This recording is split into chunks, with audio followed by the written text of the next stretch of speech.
মানে ভেতরে বিশাল ইতিহাস।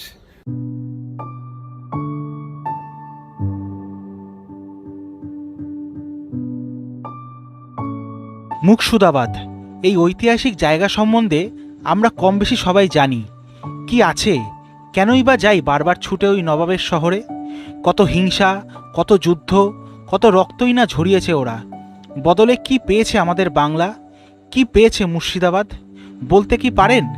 শুধুমাত্রই বইয়ের পাতা থেকেই কি গল্পের হিরো, নাকি সত্যিই ওরা রাজা ছিলেন? না না, আমরা কোনো কিছুর প্রমাণ চাই না, তবে ওনারা যেটা করেছেন সেটার ইতিহাসটা উপলব্ধি করতে পারি। আর নবাবদের নবাবিয়ানা দেখতে আমার এবারের গন্তব্য মুর্শিদাবাদ। আজ শোনাবো একটা গল্প যেটা জানি সামান্য অল্প। সপ্তাহের কোনো এক শনিবার পাড়ি দিলাম নবাবের দরবার। আরও একটা নতুন ভিডিওতে তোমাদের সবাইকে স্বাগত। আর এই মুহূর্তে আমি দাঁড়িয়ে আছি কিন্তু শিয়ালদা স্টেশনের সামনে। তো আজকে আমার জার্নি কিন্তু নবাবের শহর মুর্শিদাবাদ। তো এখান থেকে আমি ট্রেন ধরবো। আমার ট্রেন হচ্ছে রাত্রি 11:30টায় লালগোলা প্যাসেঞ্জার। তো 4টের সময় ভোরবেলা পৌঁছাবো কিন্তু আমি মুর্শিদাবাদ। আজকের এই ভিডিওটা থাকবে মুর্শিদাবাদ যাওয়া থেকে শুরু করে মুর্শিদাবাদের যে নবাবের শহর আছে সমস্তটা কিন্তু আজকের এই ভিডিওতে তোমাদের সামনে কিন্তু তুলে ধরবো। তবে একটা ভিডিওতে কিন্তু তুলে ধরা সম্ভব নয় মুর্শিদাবাদ শহর। তো চলো এই মুহূর্তে প্ল্যাটফর্মে প্রবেশ করব। আমাদের ট্রেন কোন প্ল্যাটফর্মে দেয় সেটা দেখব, তারপর তোমাদের যাওয়ার সময় সমস্ত ডিটেলসটা আমি শেয়ার করব। চলো আগে যাওয়া যাক স্টেশনের ভেতরে, তারপর তোমাদের সাথে কথা হচ্ছে। আর এই হচ্ছে আমাদের শিয়ালদা স্টেশন। দেখতেই পাচ্ছ ভারতের পতাকা উঠছে। রাত্রি 10টার সময় শিয়ালদা স্টেশন কিন্তু আলোয় ঝকমক করছে এখনো। প্রচুর মানুষ, কেউ বাড়িতে যাচ্ছে, কেউ বা আমার মতো ঘুরতে যাচ্ছে। শিয়ালদা স্টেশনে প্রবেশ করে গেছি। এই হচ্ছে শিয়ালদা স্টেশনের ভেতর।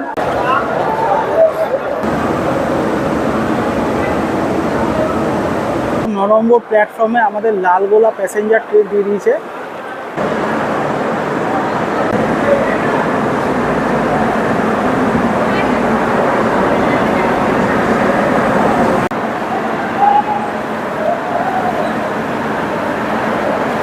প্ল্যাটফর্মে দেখতে পাচ্ছ এদিকে 9 নম্বর প্ল্যাটফর্মে আমাদের ট্রেন দিয়ে দিয়েছে লালগোলা প্যাসেঞ্জার।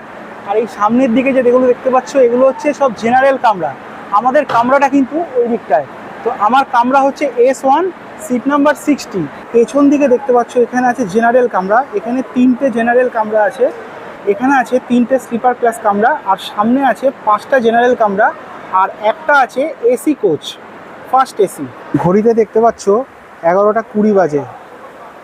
আর এখন আমাদের কোচের দরজা খুললো, সবাই ঢুকছে। আগে সবাই ঢুকে যাক, তারপরে প্রবেশ করব ভেতরে। আমি উঠলাম এখন ট্রেনে।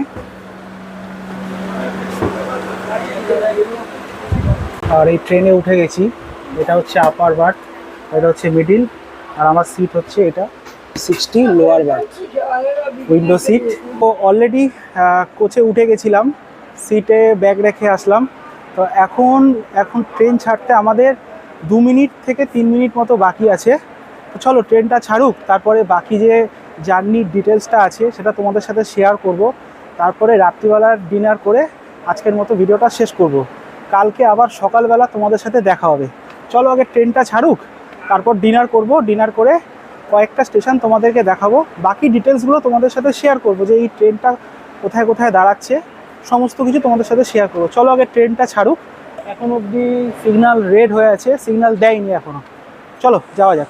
দূরে দেখতে পাচ্ছ এখনও সিগন্যাল রেড হয়ে আছে। এদিকে দেখতে পাচ্ছ এখনও 11:30 বাজে। আমাদের ট্রেন কিন্তু এখনও সিগন্যাল দেয়নি। ঘড়ির কাঁটায় এখন বেজে গেছে 11:36। আমাদের ট্রেন ছাড়লো শিয়ালদা স্টেশনে 9 নম্বর প্ল্যাটফর্ম থেকে।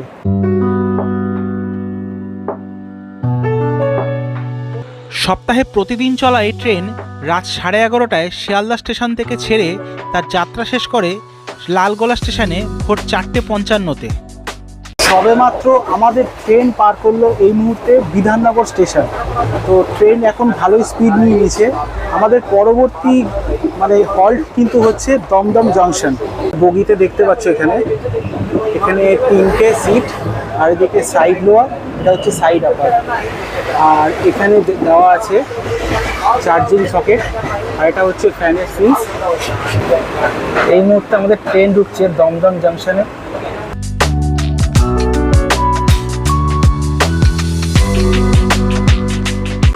ঘড়িতে এখন বাজে 11:54। দমদম জংশন থেকে আমাদের ট্রেন ছাড়লো। তো দমদম জংশন থেকে আমাদের ট্রেন ছেড়ে দিয়েছে। আমাদের এই ট্রেনের পরবর্তী হল্ট কিন্তু হচ্ছে ব্যারাকপুর জংশন। তো এখন রাত্রি 12টা বেজে গেছে প্রায়। এখন আগে ডিনারটা করে নেব। বাড়ি থেকে খাবার নিয়ে এসেছি, অসুবিধা নেই, ডিনারটা করে নিই, তারপর তোমাদের সাথে আবার কথা হচ্ছে।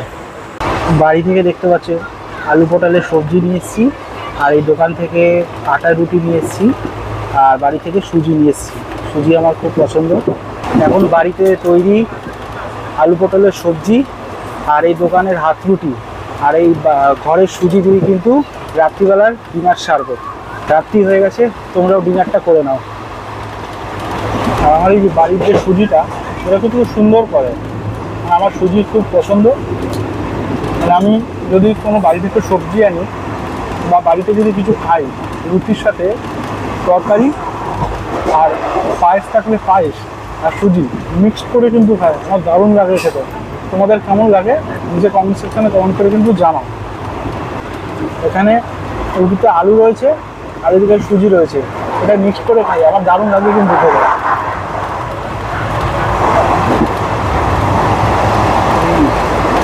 দারুণ।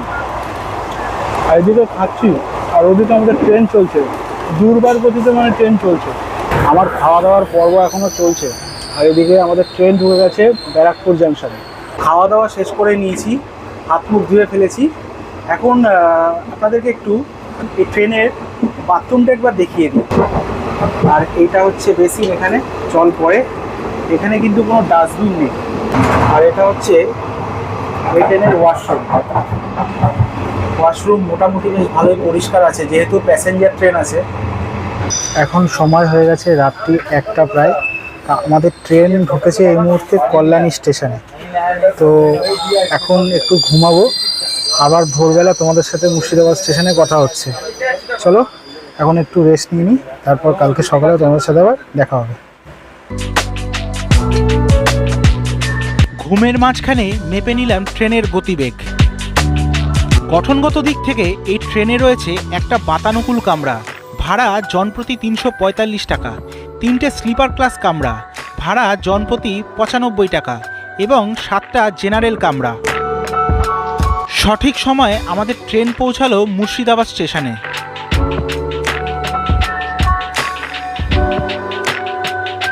তো এই মুহূর্তে আমি চলে এসেছি মুর্শিদাবাদ স্টেশন।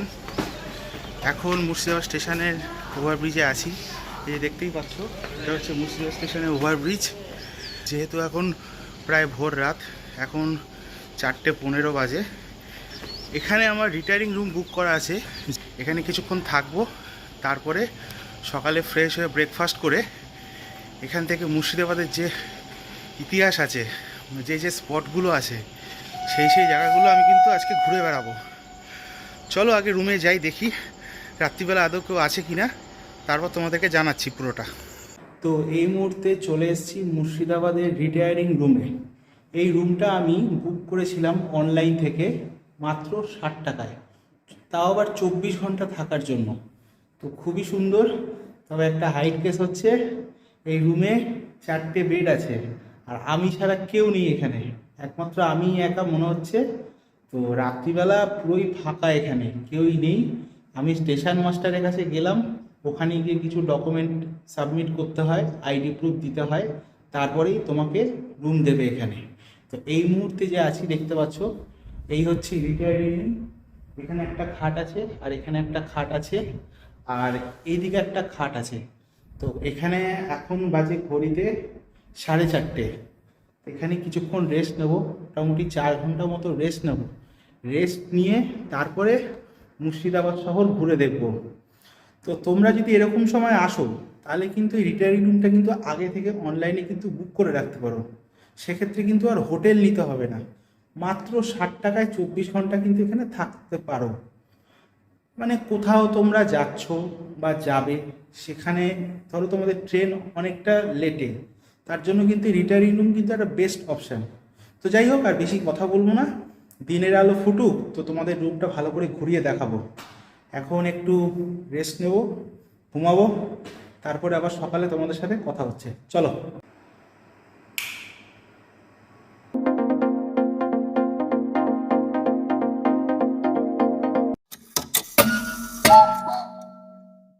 সো ফাইনালি পুরো রেডি হয়ে গেছি, দেখতে পাচ্ছ এখানে।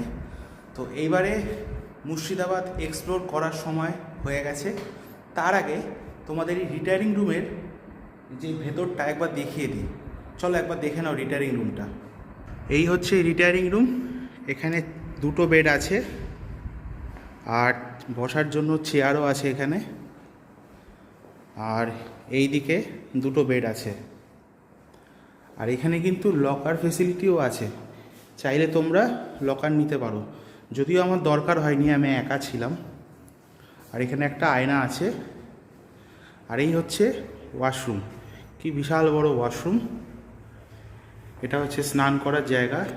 দেখো, সবথেকে ভালো জিনিস, গিজার আছে এখানে, শাওয়ারও আছে, কল আছে, আর এখানে একটা বেসিন আছে, আয়নাও দেওয়া আছে। আর এই দিকেও একটা স্নান করার জায়গা আছে। আর এটা হচ্ছে প্রাকৃতিক কাজ করার জন্য, এটাও একটা রয়েছে। আর এই রিটায়ারিং রুমটা হচ্ছে মুর্শিদাবাদ স্টেশনের 1 নম্বর প্ল্যাটফর্মে। একবার তোমাদের বাইরে গিয়ে দেখাচ্ছি, দেখে নাও। এই যে দরজা খুললে এই হচ্ছে মুর্শিদাবাদ স্টেশনের 1 নম্বর প্ল্যাটফর্ম। ঠিক 1 নম্বর প্ল্যাটফর্মের এই যে রাস্তাটা আছে, এই বাঁদিকে হচ্ছে স্টেশন মাস্টারের ঘর। আর এখান দিয়ে আসলেই হচ্ছে এই রিটায়ারিং রুম। এখানে অনেকগুলো রুম আছে। এইটা ছিল, দেখতে পাচ্ছ, যেমন ডরমেটারি রুম। আমার ডরমেটারি রুম বুক ছিল। আর এখানে আছে ইন্সপেক্টর রেস্ট রুম।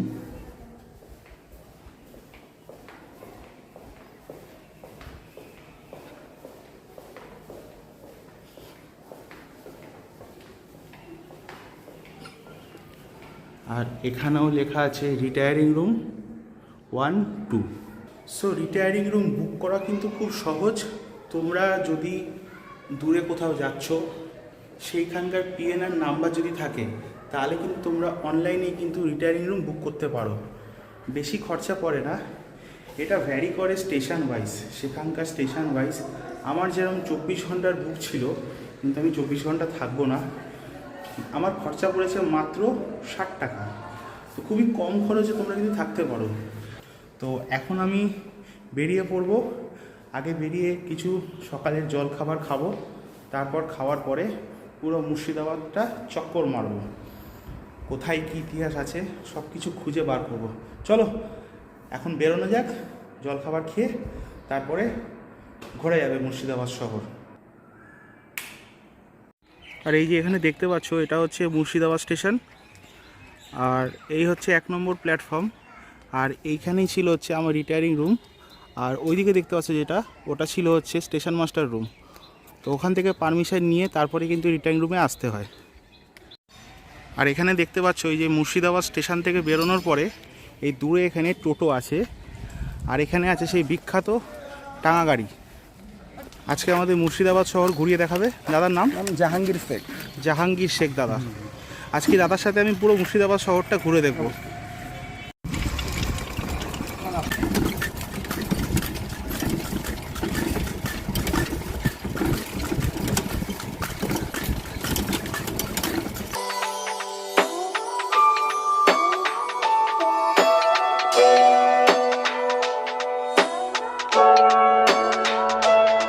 এখন এই মুহূর্তে স্টেশন থেকে বেরিয়ে জাহাঙ্গীর দাদার সাথে সর্বপ্রথম আমরা যে জায়গাটা এক্সপ্লোর করব সেটা হচ্ছে জাহানকোষা কামান।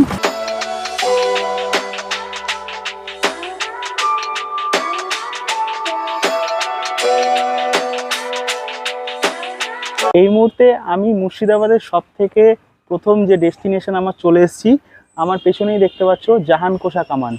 এই কামানের সম্বন্ধে কিছু ইতিহাস তোমাদেরকে এবার বলবো আমি। জাহানকোষা শব্দের অর্থ পৃথিবীর ধ্বংসকারী। কামানটির দৈর্ঘ্য 5.5 মিটার, পরিধি 1.70 মিটার, আনুমানিক ওজন প্রায় 8 টন। বিস্ফোরণের সময় 17 কেজি বারুদ ব্যবহার হতো। কামানের গায়ে ইরানি ভাষায় পিতল ফলক থেকে জানা যায় যে 1637 খ্রিস্টাব্দে অক্টোবর মাসে 1047 হিজরিতে দিল্লির বাদশাহ শাহজাহানের রাজত্বকালে ইসলাম খাঁর সুবাদারিতে জাহাঙ্গীরনগরের দারোগা শের মোহাম্মদ ও হরবল্লভ দাস উভয়ের তত্ত্বাবধানে বাঙালি ধাতুবিদ জনার্দন কর্মকার জাহানকোষা কামানটি নির্মাণ করেন। কামানটি অষ্টধাতু দিয়ে তৈরি হবার জন্য আজও কামানটিতে মরচেবিহীন। নবাব মুর্শিদ কুলি খাঁ ঢাকা থেকে রাজধানী মুর্শিদাবাদে স্থানান্তরিত করবার সময় ওই কামানটি এখানে নিয়ে আসেন। মুর্শিদ কুলি খাঁ থেকে পরবর্তী অন্যান্য নবাবগণ এখানে তাদের অস্ত্রাগার বা তোপখানা স্থাপন করেন। সে সময় জাহানকোষা কামানটি একটি অশ্বত্থ গাছের শিকড়ে আটকে থাকা অবস্থায় পাওয়া গিয়েছিল। পরবর্তীকালে ভারতীয় প্রত্নতাত্ত্বিক বিভাগের উদ্যোগে উঁচু বেদির ওপর এটি স্থাপন করা হয়। জাহাঙ্গীরদার মুখে মুর্শিদাবাদের ইতিহাস আর চুমকির টকবক টকবক আওয়াজ শুনতে শুনতে আমি এগিয়ে চললাম পরবর্তী গন্তব্য কাটরা মসজিদের উদ্দেশ্যে। মসজিদের পেছন দিক দিয়ে ঢোকার সময় ভারতের পতাকা চোখে পড়বে। জাহানকোষা কামান দেখার পরে আমি চলে এসেছি মুর্শিদাবাদের আরও একটি ঐতিহাসিক জায়গা কাটরা মসজিদ, এবং ভেতরে ঢুকবো। ভেতরের পুরো সমস্ত কিছু তোমাদেরকে ঘুরে দেখাবো, এবং যতটুকু আমার দ্বারা সম্ভব হবে সমস্ত ঐতিহাসিক যে ব্যাপারগুলো আছে সেগুলো তোমাদেরকে ঘুরে একবার দেখাবো, এবং আমার এই ভিডিওর মাধ্যমে তোমাদেরকে বলবো। চলো কাটরা মসজিদে ঢোকা যাক এবং ঘুরে সমস্তটা ঘুরে তোমাদের দেখাচ্ছি। চলো।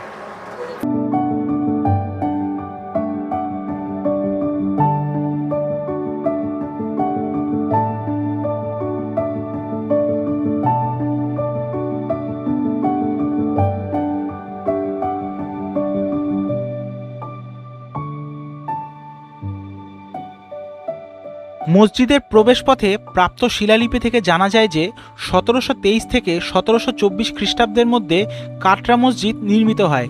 এখানকার ইতিহাস আপনাদের জানা না থাকলে গাইডের সাহায্য নিতে পারেন। চলুন বাকি ইতিহাসটা শুনে নেওয়া যাক।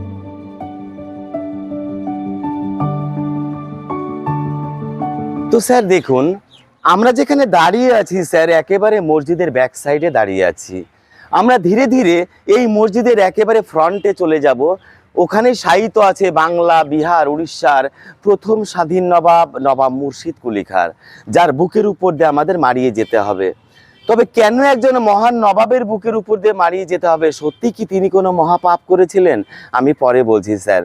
এই সুন্দর গার্ডেন বাগান দেখতে পাচ্ছেন স্যার, আজ থেকে 300 বছর আগে নবাব মুর্শিদ কুলি খাঁর আদেশে এখানে সপ্তাহে 2 দিন সবজির বাজার বসতো।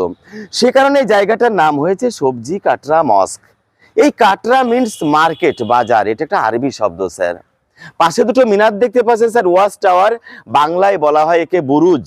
বাইরে থেকে যেন কোনো শত্রুপক্ষ এই মসজিদকে আক্রমণ করতে না পারে সর্বদা এখানে সেনা মোতায়েন রাখা হতো, এবং ভোরবেলা আরবিয়ান আজান দেওয়া হতো। এবং নবাব মুর্শিদ কুলি খাঁর আমলে স্যার দূর দূরান্ত থেকে যে সমস্ত মুসাফিরগণ এই মসজিদের ভেতরে কোরআন পাঠ বা নমাজ পাঠ করতে আসতেন, তিনাদের থাকা খাওয়ার ব্যবস্থা ছিল এই একতলা দোতলা। এগুলোকে বলা হচ্ছে স্যার মুসাফিরখানা বা গেস্ট হাউস বা ছাত্রাবাস। এক কথায় আজ থেকে প্রায় 300 বছর আগে এই কাটরা মসজিদটা একটা ইসলামিক লার্নিং সেন্টার হিসেবে ব্যবহৃত হতো। উল্টোটি এই পুরো মসজিদের চারিদিকে তাকাবেন, এই উল্টোটি পরিলক্ষিত হবে। এর কারণ হলো আজ থেকে প্রায় 300 বছর আগে কোনো বিদ্যুৎ বা কারেন্ট ছিল না, তাই কোনো উৎসব অনুষ্ঠানে নবাবেরা বিভিন্ন রকম প্রদীপ, মাটির প্রদীপ, সোনার প্রদীপ জ্বালিয়ে পুরো মসজিদকে আলোকিত করে রাখতেন। আর এই দরজাগুলো নিচু করার কারণ হলো স্যার, কোনো মন্দির বা মসজিদে প্রবেশ করতে হলে মাথা নিচু করে সম্মান জানিয়ে প্রবেশ করতে হয়। বিখ্যাত কাটরা মসজিদ মক্কার কাবা মসজিদের অনুকরণে তৈরি করা হয়েছিল। নবাব মুর্শিদ কুলি খাঁ মসজিদটি নির্মাণের ভার তার বিশ্বস্ত লোক মুরাদ ফরাজ খানের উপর ন্যস্ত করেন। তিনি ছিলেন একজন কারিগর।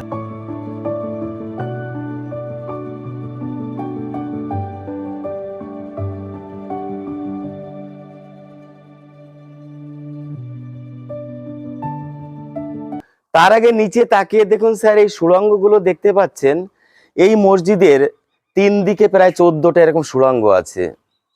অ্যাকচুয়ালি স্যার এগুলো এখন আর কোনোটাই সুড়ঙ্গ নেই, এগুলো সব ভেন্টিলেটর হয়ে গেছে।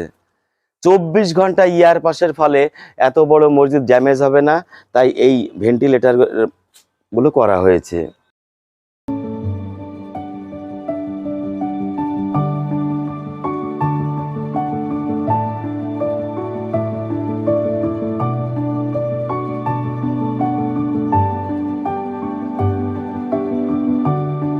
এই সেই মাঠ যেখানে 2000 জন মানুষ বসে নমাজ পাঠ করতেন এবং ওপরের দেওয়ালে সারিবদ্ধভাবে লোহার রিং থেকে শামিয়ানা টানানো হতো যাতে গায়ে রোদ বৃষ্টি না লাগে।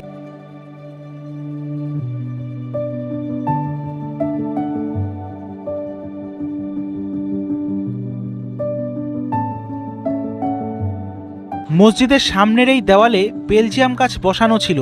সেই কাচের বৈশিষ্ট্য ছিল রাতে চাঁদের আলো পড়লে ঝলমল করে উঠত, কিন্তু ইংরেজরা সেই কাচ সব নষ্ট করে দিয়ে দেশ থেকে চলে যায়।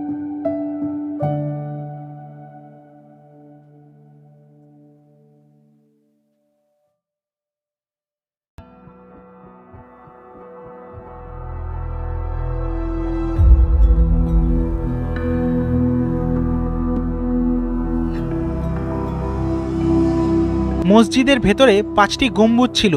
1897 সালে মুর্শিদাবাদে এক ভয়ঙ্কর ভূমিকম্পের পর 3টে গম্বুজ ক্ষতিগ্রস্ত হয়, বাকি 2টি অক্ষত অবস্থায় রয়েছে। এখানে ধর্ম নিয়ে আলোচনা হতো এবং এখানে সিঁড়ির ওপর মৌলভী সাহেব দাঁড়িয়ে কোরআন পাঠ করাতেন। উপরে কালো কোষ্ঠী পাথরে পবিত্র কলমা লেখা আছে, লা ইলাহা ইল্লাল্লাহ মুহাম্মাদুর রাসূলুল্লাহ। এই কথার মানে হলো আল্লাহ এক, অদ্বিতীয় এবং মোহাম্মদ তার প্রেরিত রসুল।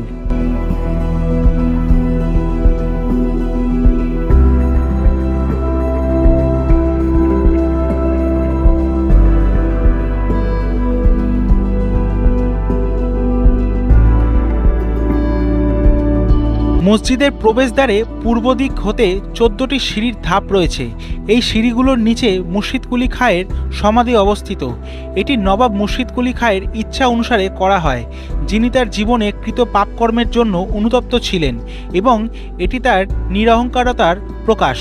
তিনি এমন এক স্থানে সমাহিত হতে চেয়েছিলেন যেখানে তিনি মসজিদে প্রবেশকারী পুণ্যবান লোকেদের পায়ের নিচে নিষ্পিষ্ট হবেন এবং তাদের পদস্পর্শ পাবেন। আর এটাই হলো কাটরা মসজিদের সামনের দিক। এখানেও 2টো মিনার ছিল যেটা ঝড়ে ভেঙে গেছে।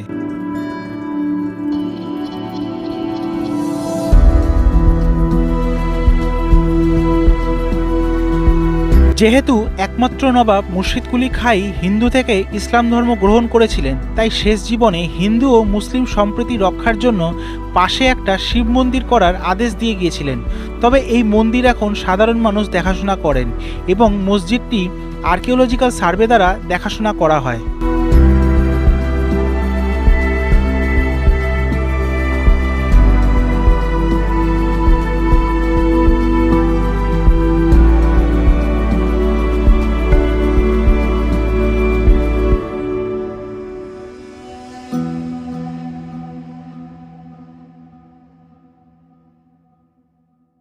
অবশেষে কাটরা মসজিদ ঘুরে শেষ করলাম। বিশাল বড় ইতিহাস। তো কাটরা মসজিদের ইতিহাস তোমাদের কাছে কেমন লাগলো নিচে কমেন্ট সেকশানে একবার কমেন্ট করে জানিও। যদি ভালো লেগে থাকে তাহলে এই ভিডিওটা একবার লাইক করে দিও। মানে আমি বেরোবো আমার পরবর্তী গন্তব্য, দেখা যাক পরবর্তী গন্তব্য আমার ঘোরাওয়ালা আমাকে কোথায় নিয়ে যায়। চলো যাওয়া যাক আগে।